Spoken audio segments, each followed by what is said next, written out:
દેવતાઓને એ વાતની ચિંતા થઈ રહી હતી કે જો આમ જ ચાલતું રહેશે અને જો ચંદ્રમાનો નાશ થઈ જશે તો અનર્થ થઈ જશે. પોતાની ચિંતા લઈને તેઓ જલ્દી પહોંચી ગયા બ્રહ્માજી પાસે અને આખી ઘટના બ્રહ્માજીને કહી સંભળાવી.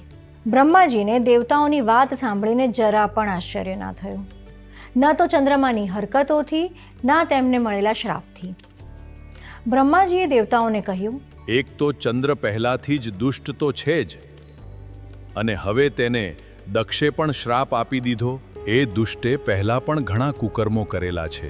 પહેલા એ દુષ્ટે બૃહસ્પતિના ઘરે જઈને તેની પત્ની તારાનું અપહરણ કર્યું. એ પછી એ નામાકુલ એ દૈત્યો સાથે મળીને દેવતાઓની વિરુદ્ધ યુદ્ધ કર્યું. પણ બ્રહ્માંડની ચિંતા તો બ્રહ્માજીને પણ ખાઈ રહી હતી.